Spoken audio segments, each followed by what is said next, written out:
ஐந்து கரத்தனை ஆனை முகத்தினை இந்த இளம்பிறை போலும் ஈட்டனை நந்தி மகந்தனை ஞான கொழுந்தினை புந்தியில் வைத்தடி போற்றுகின்றேனே. என்னை நன்றாக இறைவன் படைத்தனன், தன்னை நன்றாக தமிழ் செய்யுமாறு. பழைய நூல்களிலும் மகாபாரதத்தில் இடம்பெற்றுள்ள பகவத்கீதையிலும் மனித சமுதாயத்தை 4 வர்ணங்களாக பிரித்தனர். இது அவர்கள் பிறந்த குலம் அல்ல, மேற்கொண்ட தொழிலை பொறுத்து. ஒரு சமுதாயம் சீராக இயங்க வேண்டும் என்றால் 4 வர்ணத்தவரும் தேவை. மற்றவர்கள் வாழ்வுக்காக பூசை செய்பவர், வேள்வி செய்பவர் அந்தனர். பொருட்கள் வாங்கி, உணவுப் பொருட்கள் மற்ற பொருட்களை வாங்கி விற்பவர் வைசியர். இந்த இருவரையும் காப்பவர் சத்திரியர். இவர் மூவருக்கும் நுணுக்கமான அறிவும் நுணுக்கமான தொழில்நுட்பம் செய்பவர் சத்திரியர். இது உயர்ந்தவர் தாழ்ந்தவர் என்ற பேச்சை இடமில்லை.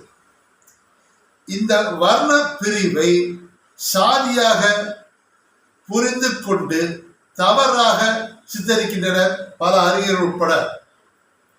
இன்றைய சமூகத்தில் இருக்கின்ற இந்த சாதி தூற்றத்தக்கது. ஆனால் வர்ணம் என்பது தொழில் ரீதியாக. அதனால்தான் திருமூலர் அந்தணர் ஒழுக்கம் பற்றி முதலில் துவங்குகிறார்.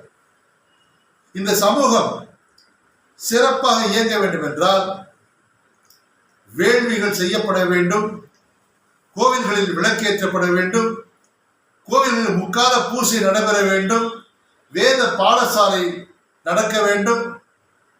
இதெல்லாம் இலங்கையிலே வீரன் செய்தார். வேள்வி புகை, அகிப்புகை நிறைந்திருக்கும். இல்லந்தோறும் ஆலயம் போன்று இருக்கும். அதன் பிறகு சிறப்பாக இருக்க வேண்டியவர் மன்னர். மன்னர் ஒழுங்காக இல்லை என்றால் அந்த சமூகமே சீரழிந்துவிடும். மன்னர் என்று இங்கே குறிப்பிட்டாலும் இன்றைய தலைவர்களும் அது பொருந்தும். நாட்டை வழிநடத்தும் தலைவர்கள் ஒழுக்கமாக இருக்க வேண்டும் என்பது அறிவு. கல்லா அரசனும் காலனும் நேருப்பர். அறிவில்லாத மன்னனை விட யமன் பரவாயில்ல. கல்லா அரசனை விட காலனிகள் நல்லவன், யமன் நல்லவன். படிக்காத நீதி தெரியாத மன்னன் இருந்தான். கல்லா அரசன் அறம் ஓரான். ஓரான் என்றால் ஓர்மை, உணர்ந்து கொள்வது. அறம் பார்க்க மாட்டான், சும்மா கொள்ளுவோம். நல்ல அறிவில்லாத அரசன் யமனை விட மோசமானவன்.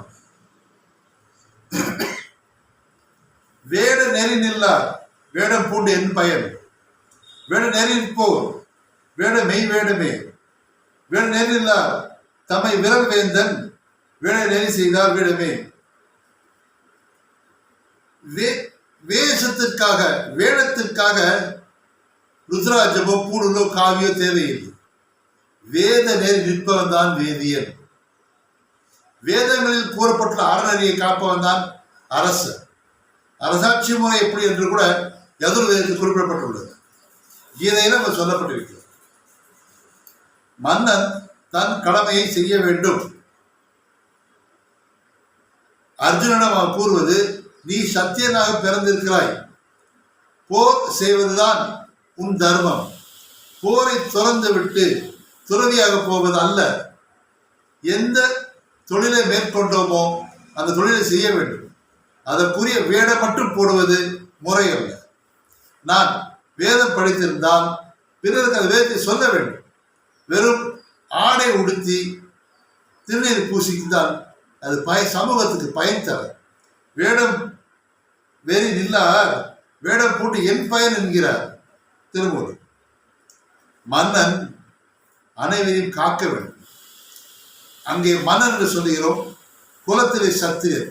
இன்றைய காலச்சூழலில் அரசு அதிகாரிகள், அரசு நடத்துபவர்கள் ஆவையும் பாவையும் மற்ற அறவோரை, பசு இனம், பெண்கள், சட்டம் காத்து ஒழுக்கமாக வாழ்பவர்கள், தேவர்கள் போற்றும் திருவேடத்தார், பூசை செய்பவர்கள், கோவிலில் மணி அடிப்பவர்கள், வேள்வி செய்பவர்கள், வேதாந்தம் ஓதுபவர்கள், அனைத்தையும் காவலன் காப்பார். அப்படி அவன் காக்கவில்லை என்றால் அவனுக்கு நரகம்.